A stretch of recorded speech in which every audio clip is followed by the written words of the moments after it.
Hello. तो कैसे हैं आप लोग? तो मैं आ गया हूँ फिर केमिस्ट्री विद बाकी के साथ आपका नेक्स्ट टॉपिक लेके पॉली न्यूक्लियर मेटल कार्बोनिल्स। इससे पहले अपन ने देखा था मोनो न्यूक्लियर मेटल कार्बोनिल्स, अपन ने देखे थे पाई मेटल पाई कार्बोनिल्स। अपन एक यूनिट जो है यहाँ पर पढ़ रहे हैं MSc second same inorganic chemistry. तो इसमें अपन आज पॉली न्यूक्लियर मेटल कार्बोनिल्स के टाइप्स देखेंगे, उसके एग्जांपल्स देखेंगे क्या क्या होते हैं। ठीक है, तो इसके अंदर क्या होता है, आपके सीओ ब्रिज लिगेंड और आपके सीओ टर्मिनल लिगेंड का क्या होता है, थोड़ा सा पार्ट आता है। तो अपन पहले जानते हैं कि vibration frequency for bridging CO ligand क्या होता है और टर्मिनल सीओ लिगेंड क्या होता है। ठीक है, तो यहीं पर लिख रखा है ब्रिजिंग लिगेंड के बारे में कि पॉलीन्यूक्लियर मेटल कॉम्प्लेक्स में ब्रिजिंग सीओ लिगेंड प्रेजेंट होने पर इसकी प्योर डबल बॉन्ड कैरेक्टर में क्या हो जाए, उसमें प्योर डबल बॉन्ड कैरेक्टर क्या होता है, पाए जाते हैं। ठीक है, और ब्रिजिंग सीओ लिगेंड प्रेजेंट होने की वजह से ये आईआर रेडिएशन में 1700 से 1850 सेंटीमीटर इनवर्स रीजन में एब्जॉर्प्शन क्या करता है, शो करता है। ठीक है, अब टर्मिनल सीओ लिगेंड की हम बात करें तो जनरली टर्मिनल सीओ लिगेंड जो होते हैं 1900 से 2150 के रेंज में एब्जॉर्प्शन को शो करते हैं, और बैक बॉन्डिंग के एक्सटेंट में जब इनमें ग्रोथ होती है तो ग्रोथ होने के साथ साथ टर्मिनल सीओ लिगेंड के लोअर रेंज में एब्जॉर्प्शन क्या करता है, शो करते हैं। क्यों करते हैं? क्योंकि बैक बॉन्डिंग के एक्सटेंट में इंक्रीज होने के साथ साथ सीओ बॉन्ड की बॉन्ड स्ट्रेंथ में क्या आ जाती है, कमी आ जाती है। यानी कि जैसे जैसे बैक बॉन्डिंग का एक्सटेंट बढ़ेगा, जैसे जैसे बैक बॉन्डिंग बढ़ती जाएगी, वैसे वैसे सीओ लिगेंड की स्ट्रेंथ में क्या हो जाएगी, कमी हो जाएगी। ठीक है, तो यहाँ पर अगर अपन बात करें ब्रिजिंग लिगेंड की, तो देखो दो मेटल्स हैं, इनको आपस में किससे, ब्रिजिंग एटम से क्या होता है, ब्रिजिंग लिगेंड से क्या होता है, जुड़ रहे हैं, ब्रिजिंग सीओ लिगेंड से क्या होता है, जुड़ रहे हैं। तो ये ब्रिजिंग वाले क्या करेंगे, आपकी 1700 से 1850 सेंटीमीटर इनवर्स पे रेंज में क्या करेंगे, आपका एब्जॉर्प्शन करेंगे, और ये जो टर्मिनल वाले हैं ये 1900 से लेकर 2150 के बीच में क्या करेंगे, आपकी एब्जॉर्प्शन करेंगे। ठीक है, इस रेंज के अंदर। तो एग्जाम्पल की अगर मैं बात करूं तो MnCO5 माइनस के लिए म्यू सीओ यानी कि वाइब्रेशन फ्रिक्वेंसी ऑफ सीओ की जो वैल्यू है वो MnCO5, इसके ऊपर माइनस चार्ज नहीं है, माइनस आयन नहीं है, तो कॉम्प्लेक्स के कंपेयर में क्या होती है, कम होती है। यानी कि माइनस वाले के कंपेयर में म्यू सीओ यानी कि vibration frequency of CO ligand जो होते हैं वो माइनस वाले के कंपेयर में इसकी क्या होती है, कम होती है। ठीक है, इसके कंपेयर में माइनस वाले के लिए क्या होती है, कम होती है। ठीक है, क्यों? क्योंकि ये जो MnCO5 माइनस कॉम्प्लेक्स है, इसमें माइनस लगने से क्या हो गया, यहाँ पर इलेक्ट्रॉन डेंसिटी बढ़ चुकी है। अब इलेक्ट्रॉन डेंसिटी बढ़ गई है तो वहां पर बैक बॉन्डिंग की भी एक्सटेंट बढ़ेगा। ठीक है, तो इलेक्ट्रॉन डेंसिटी बढ़ गई है तो बैक बॉन्डिंग बढ़ेगा, और बैक बॉन्डिंग बढ़ा तो हमने क्या बताया अभी कि जैसे जैसे बैक बॉन्डिंग बनती है CO ion sorry CO ligand की क्या होती है, आपकी बॉन्ड स्ट्रेंथ डिक्रीज होती जाती है। ठीक है, तो जैसे कि ये आपकी बैक बॉन्डिंग यहाँ पर हो रही है। ठीक है, तो बॉन्ड स्ट्रेंथ जब यहाँ पर डिक्रीज होती है, बॉन्ड स्ट्रेंथ जब यहाँ पर डिक्रीज होती है तो सीओ यानी कि फ्रीक्वेंसी ऑफ सीओ लिगेंड भी क्या होती है, डिक्रीज होती है। ठीक है, और अगर बॉन्ड स्ट्रेंथ बढ़ेगी तो फ्रीक्वेंसी ऑफ सीओ लिगेंड भी क्या होगी, इंक्रीज होगी। यानी कि बॉन्ड स्ट्रेंथ इंक्रीज होती है तो फ्रीक्वेंसी भी म्यू सीओ भी क्या होता है, इंक्रीज होता है, डिक्रीज होती है तो वो भी डिक्रीज होता है। और ये कब बॉन्ड स्ट्रेंथ कब डिक्रीज होती है, तब जब बैक बॉन्डिंग इंक्रीज होती है। ठीक है, ये बैक बॉन्डिंग का एक्सटेंट बढ़ता जाता है, और बैक बॉन्डिंग का एक्सटेंट अगर घटता जाएगा तो ये बॉन्ड स्ट्रेंथ क्या हो जाएगी, आपकी बढ़ती जाएगी। ठीक है, इसी तरह ऑर्डर की अगर हम बात करें तो CrFe और Ni कॉम्प्लेक्स में अगर ऑर्डर की हम बात करें तो बैक बॉन्डिंग का एक्सटेंट सबसे ज्यादा किसमें है, इसमें अगर आपको म्यू सीओ यानी कि vibration frequency of CO ligand का अगर ऑर्डर देखना है तो आपको सबसे पहले ये देखना होगा कि बैक बॉन्डिंग का एक्सटेंट किसमें ज्यादा है, CrFeNi। देखो इसमें क्या होगा, आपका इलेक्ट्रॉन डेंसिटी ज्यादा होगी, और इलेक्ट्रॉन डेंसिटी अगर Ni में ज्यादा होगी तो बैक बॉन्डिंग भी ज्यादा होगी। इसमें थोड़ी सी कम होगी इसके कंपेयर में, इसमें सबसे कम होगी। अगर इसमें सबसे ज्यादा है तो बॉन्ड स्ट्रेंथ क्या होगी, सबसे कम होगी, और बॉन्ड स्ट्रेंथ सबसे कम तो म्यू सीओ फ्रिक्वेंसी भी सबसे कम। तो इसमें बैक बॉन्डिंग सबसे कम है तो इसमें बॉन्ड स्ट्रेंथ सबसे ज्यादा होगी, और बॉन्ड स्ट्रेंथ अगर ज्यादा है तो फ्रीक्वेंसी ऑफ सीओ लिगेंड भी ज्यादा, तो इसलिए क्या होगा, ये वाला आपका ऑर्डर सही होगा। ठीक है, अब इसके एग्जांपल्स की क्रम में बात करें तो सबसे पहला एग्जांपल जैसे कि पॉलीन्यूक्लियर है, तो देख लो पॉलीन्यूक्लियर यहाँ पर है Mn2 है, तो Mn2CO10। ठीक है, तो deca carbonyl di manganese cobalt CO। ठीक है ठीक है, तो यहाँ पर अगर अपन बात करें डाई मैग्नीज, ठीक है, यहाँ पर ये आएगा, ठीक है।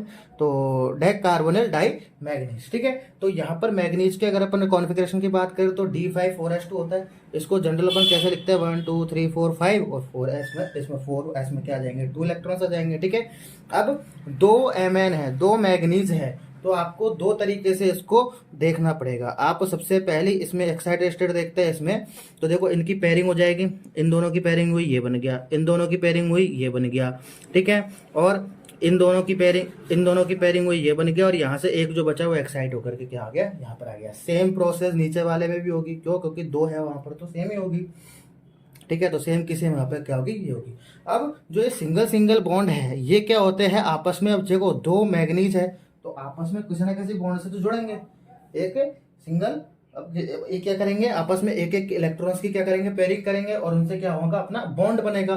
तो ये सिंगल सिंगल इलेक्ट्रॉन्स की कर लेते हैं पेयरिंग करके, क्या कर लेते हैं आपस में एक एक सिंगल सिंगल इलेक्ट्रॉन दे करके आपस में एक बॉन्ड बना लेते हैं, जो कि आपस में दोनों जुड़ जाते हैं। बाकी के तो दियो जो ब्रैकेट में खाली है वो CO के हो जाएंगे, ठीक है। तो देखो Mn, ये जो Mn एक दूसरे से जुड़ रहे हैं वो ये वाले सिंगल सिंगल इलेक्ट्रॉन है, एक सिंगल इलेक्ट्रॉन इसका, एक सिंगल इलेक्ट्रॉन इसका, इन दोनों ने मिलकर एक बॉन्ड फॉर्मेशन किया और आपस में दोनों क्या हो गए, जुड़ गए, ठीक है। आपस में दोनों जुड़ गए, ठीक है। अब कितने CO है, 10 है, तो 1 2 3 4 5, 5 उसमें 5 इसमें, 10 CO यहाँ पर हो, ठीक है। तो इस इलेक्ट्रोस्कोपिक, हमने ये बोला है कि इस IR और NMR स्पेक्ट्रोस्कोपी के बेसिस पर इस कॉम्प्लेक्स में कोई भी ब्रिजिंग CO लिगेंड नहीं है, ऐसा कोई भी CO लिगेंड नहीं है जो इन दोनों के बीच में और इस कॉम्प्लेक्स और इन कॉम्प्लेक्स के बीच में यहाँ पर क्या बना रहा हो, कोई ब्रिज बना रहा हो। अगर यहाँ पर आसपास अगर कोई लिगेंड आता तो वो ब्रिजिंग लिगेंड अपना माना जाता, ठीक है। तो इसमें कोई ब्रिजिंग सी लिगेंड नहीं है। टर्मिनल बहुत सारे, ये देखो ये सारे के सारे क्या कहलाएंगे अपने, ये टर्मिनल CO लिगेंड कहलाएंगे, ठीक है। इसमें कोई अनपेयर्ड इलेक्ट्रॉन नहीं है, इसलिए डायमैग्नेटिक प्रॉपर्टी शो करता है, ठीक है। नेक्स्ट एग्जाम्पल की अगर अपन बात करें तो नेक्स्ट एग्जाम्पल अपने यहाँ पर है Fe2CO9, ठीक है। तो डाई आयरन नॉन कार्बोनिल, ठीक है, ये है अपना यहाँ पर। तो Fe का कॉन्फ़िगरेशन क्या है अपना, 3D6 4s2 4p0, ठीक है। इसको नॉर्मली अपन ऐसे लिखते हैं सॉरी, एक्साइटेड स्टेट में कैसे लिखेंगे अपने यहाँ पर, अगर इनकी पेयरिंग होगी तो इनकी पेयरिंग हो गई, इनकी यहाँ पेयरिंग हो गई, इनकी और ये वाला एक इलेक्ट्रॉन क्या हो गया यहाँ पर एक्साइट करके आ गया, तो यहाँ पर 3 अनपेयर्ड इलेक्ट्रॉन बचते हैं, 3 तो D में और 1 किस में बचता है, S में बचता है, ठीक है। अब देखो यहाँ पर ब्रिजिंग इलेक्ट्रॉन कितने आ गए हैं, 3, F और F दोनों के दोनों, इसमें देखो 1 2 3 इलेक्ट्रॉन इस वाले F के पास, 3 इलेक्ट्रॉन इस वाले F के पास, तीनों अपना अपना इलेक्ट्रॉन देंगे और यहाँ पर बॉन्ड बना लेंगे, और तीनों क्या हो जाएंगे, CO ब्रिज लिगेंड यहाँ पर अपने बन जाएंगे। और ये वाला जो सिंगल 4s के पास है, इस वाले में क्या हो जाएंगे, आपस में एक बॉन्ड पेयर के थ्रू आपस में दोनों जुड़ जाएंगे। ये वाले से बॉन्ड पेयर से आपस में दोनों जुड़ रहे हैं, और 1 2 3 1 CO ligand bridging, second CO bridge ligand और थर्ड CO ब्रिज लिगेंड, ये इस तरीके से जुड़ रहे हैं। बाकी सारे टर्मिनल आपके 1 2 3 4 5 6 7 8 9 आपके CO लिगेंड हो गए, और F जो है आपके आपस में जुड़ रहे हैं। तो इसमें 3 ब्रिजिंग लिगेंड आपके बने हैं और 6 टर्मिनल CO लिगेंड यहाँ पर पाए गए, 1 2 3 4 5 6 टर्मिनल लिगेंड, 1 2 3 यहाँ पर आपके 3 ब्रिज लिगेंड यहाँ पर पाए गए हैं, जैसे कि अपन यहाँ पर देख पा रहे हैं, ठीक है। नेक्स्ट एग्जाम्पल की अगर मैं बात करूं तो नेक्स्ट एग्जाम्पल है Fe3CO12, ठीक है। तो डोडेक कार्बोनिल ट्राई आयन, ठीक है। Fe का यहाँ पर अगर कॉन्फ़िगरेशन देखें तो D6 4s2 नॉर्मल अपन इस तरीके से लिखते हैं। एक्साइटेड स्टेट देखो यहाँ पर अब 3 टाइप में आएगी, तो 3 है, पॉली में अब तक अपन 2 देख रहे थे, अब आगे अपने अचानक 3, ठीक है। तो 1 2 3, तो 1 और 2 जैसा कि अपन 2 तो अब तक तो आ रहे थे, दोनों के लिए सेम कॉन्फ़िगरेशन था, सेम एक्साइटेड स्टेट थी, ठीक है। तो जैसे कि ये पेयरिंग हो गई है, ये यहाँ पर एक इलेक्ट्रॉन आ गया है एक्साइट होकर के, और 3 सिंगल इलेक्ट्रॉन्स यहाँ पर बच रहे हैं और एक सिंगल आपका S में बच रहा है। सेकंड वाले में भी 3 यहीं पर बचेंगे, एक S में बचेगा, ठीक है। अब थर्ड वाले में क्या होता है, एक की पेयरिंग हो जाती है, क्योंकि एक और स्टेप अगर अपन जाएंगे तो एक्साइट तो होगा इलेक्ट्रॉन, तो एक्साइटेड होकर के इलेक्ट्रॉन्स क्या हो जाता है, पर पेयरिंग कर लेते हैं। और यहाँ पर देखो ये वाला इलेक्ट्रॉन यहाँ पर आएगा और इसके साथ पेयरिंग कर लेगा। तो थर्ड वाले में अपन ने यही दिखाया हुआ है, और 2 क्या बच जाएंगे आपके पास, सिंगल इलेक्ट्रॉन बच जाएंगे। ठीक है, अब सबसे पहली बात, आपके तीनों के बीच में देखो 3 F है अपने पास, 1 2 3 F ही 3 है। तो तीनों को आपस में जोड़ने के लिए एक एक इलेक्ट्रॉन तो देना ही पड़ेगा, एक एक बॉन्ड तो बनाना ही पड़ेगा। ठीक है, तो ये वाला F और ये वाले F के बीच में इस वाले से आपका F ही बॉन्ड बन गया। अब ये वाला F सेकंड वाले थर्ड वाले भी से जुड़ेगा ना यार, सेकंड वाले से जुड़ गया, थर्ड वाले से जुड़ेगा, थर्ड वाले से इस वाले से क्या हो जाता है, आकर के जुड़ जाता है।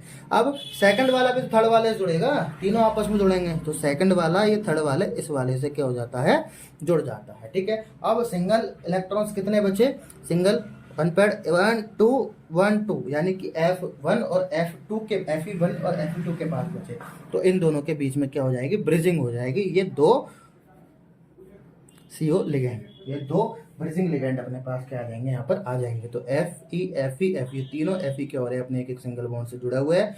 इन दोनों CO, ये 2 ब्रिजिंग CO लिगेंड के आ जाएंगे अपने पास, आ जाएंगे। और बाकी के सारे तो आपके टर्मिनल शो आपको करने हैं पूरे के पूरे। ठीक है, तो यही यहाँ पर बात की बात लिखी है कि 2 ब्रिजिंग लिगेंड और 10 टर्मिनल CO लिगेंड जो होता है, 3 Fe बॉन्ड यहाँ पर बनते हैं। तीनों के तीनों Fe बॉन्ड 1, एक ये दोनों आपस में जुड़ रहे हैं, ये और ये आपस में जुड़ रहे हैं, तो 1 2 और 3 ये तीनों के तीनों Fe बॉन्ड हो जाएंगे। 2 यहाँ पर ब्रिजिंग CO लिगेंड हो जाएंगे, और 10 आपके CO वाले टर्मिनल लिगेंड हो जाएंगे। ठीक है, अब नेक्स्ट अगर हम बात करूँ, तो ये लास्ट एग्जाम्पल की अगर हम बात करें, तो CO2 CO8, ठीक है, ये क्या हो जाएगा, octa carbonyl di cobalt, simple सी बात हो जाएगा। अब इसका कोबाल्ट का अगर अपन देखें कॉन्फ़िगरेशन, तो D7 4s2 ये हो जाएगा। जनरली अपन ऐसे इसको लगता है एक्साइटमेंट स्टेट में क्या हो जाएंगे, इसकी पेयरिंग कराएंगे तो ये जंप मारेगा। ठीक है, यहाँ से इधर आया, ये दोनों तो आपस में पेयरिंग है, यहाँ से इधर आया तो इसकी और पेयरिंग हो जाएगी। तो 2 तो D में अनपेयर्ड इलेक्ट्रॉन बचा, एक S में बचा। ठीक है, अब CO आपस में जुड़ने के लिए एक बनाएंगे, तो ये आपस में 4s वाले क्या बना लिए, CO बॉन्ड, ये CO आपस में अपने जुड़ गया। अब 2 अनपेयर्ड बचे, ये यहाँ पर क्या आ जाएंगे, आपके ब्रिजिंग इलेक्ट्रॉन का काम कर देंगे। ठीक है, तो 2 CO के बीच में तो जुड़ गया, ये 2 क्या कर रहे हैं, आपके ब्रिजिंग लिगेंड का काम कर रहे हैं, और बाकी के सारे आपके टर्मिनल पर पहुंच जाएंगे। ठीक है, अब इसकी कंडीशन होती है लो टेम्परेचर हाई टेम्परेचर वाली। ठीक है, तो लो टेम्परेचर अगर अपन बात करें, तो लो टेम्परेचर पर इसकी ब्रिजिंग स्ट्रक्चर जो होती है एग्जिस्ट करती है। लो टेम्परेचर अगर अपन करते हैं तो ये आपस में ब्रिजिंग इलेक्ट्रॉन बनाते हैं। ठीक है, और CO लिगेंड ब्रिजिंग लिगेंड की फॉर्म में होते हैं। लेकिन हाई टेम्परेचर अगर हम बात करें तो ये नॉन ब्रिजिंग स्ट्रक्चर हो जाती है, ये इसमें ब्रिजिंग एग्जिस्ट नहीं करती है। ठीक है, जिसमें सारे के सारे CO लिगेंड के हो जाएंगे, टर्मिनल हो जाएंगे। 2 ब्रिजिंग है, ये भी ब्रिजिंग रहेंगे, ये भी क्या हो जाएंगे, टर्मिनल हो जाएंगे। ठीक है, और मॉडरेट टेम्परेचर पर दोनों स्ट्रक्चरों के बीच में इक्विलिब्रियम पाया जाता है। मॉडरेट टेम्परेचर रहेगा तो कभी ब्रिजिंग जा रहा है, कभी अनब्रिजिंग, कभी नॉन ब्रिजिंग जा रहा है, bridging non bridging, bridging non bridging. ठीक है, अब हाई टेम्परेचर पर क्या सर, ऐसा क्या होता है, जैसे ही अपन किसी भी चीज का टेम्परेचर बढ़ाते हैं तो उसमें एक्साइटेड स्टेट एक और आ जाएगी, क्या आ जाएगी, एक और एक्साइटेड स्टेट हो जाएगी। और अगर एक और एक्साइटेड स्टेट हो जाएगी तो यहाँ से ये इलेक्ट्रॉन एक्साइट होकर के यहाँ आ जाएगा और ये पेयरिंग कर लेगा, और एक ही अनपेयर्ड इलेक्ट्रॉन बचेगा जो कि CO बॉन्ड से क्या हो जाएगा, जुड़ जाएगा, और बाद में कोई ब्रिजिंग इलेक्ट्रॉन अपने पास नहीं बचेगा। देखो एक्साइट कर करके यहाँ आ गया और केवल एक ही अनपेयर्ड इलेक्ट्रॉन बचा है।